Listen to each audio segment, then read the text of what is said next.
was conceived out of abuse. My mom, she looked at me and she said, "You are a product of rape. You are the spitting image of a rapist." Even though people will hear that and they will think, "Oh my God, that's so evil. Like, how could a mom say that?" I don't feel like you can say that to your kid unless it's coming from a deep place of trauma. You look at your child and you see someone that has caused you immense pain. Because my mom struggled with mental health, there were many times when I would have to escort her into the psych ward. And then, days would go by and we would come home and things would seem like they were going back to normal. But then my mom would have a manic episode. And then when I was going to school, I would always try to be very, very quiet in the morning because if I woke her up, it was often her chasing me out of the house because I was trying to escape before the abuse, or it was me being drugged back into the house. We lived in a trailer park. And while we were living with this other guy, there was this one time he spit in my face. He kept calling me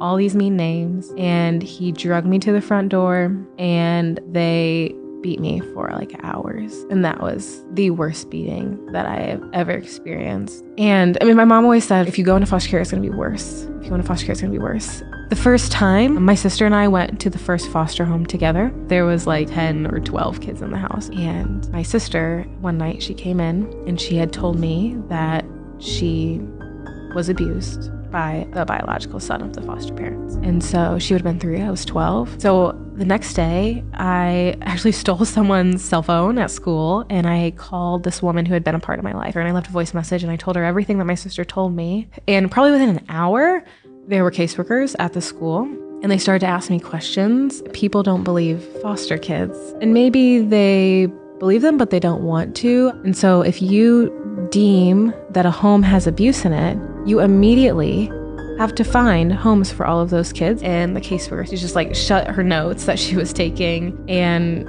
she said, we're done with this. You can't live here anymore because people don't want kids who are going to lie about their home. You got to get your stuff and you got to go. I had like thrown it over my shoulder and I picked up my sister and I was like, okay, let's go. And they said, no, Allie's staying here.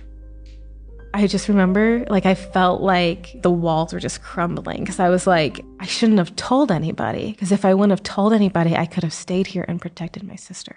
I was 17 when I went to my 12th foster home. And I think I had this anger in me because I was so angry at the way my friends' parents viewed me. And I was so angry that my caseworkers didn't believe me.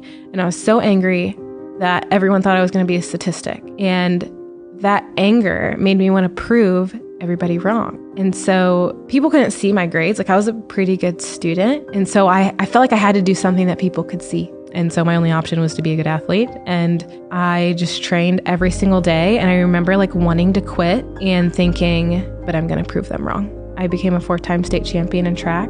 And that's what allowed me to go to college. I remember I had a newspaper. People came up to me and they were like, what would you say got you here? And it just came out of me. I said, God has made my trials my triumphs. And I have no idea where that came from. And it was it felt like I had experienced a miracle. And so for me, healing has been 5 steps forward, 2 steps back.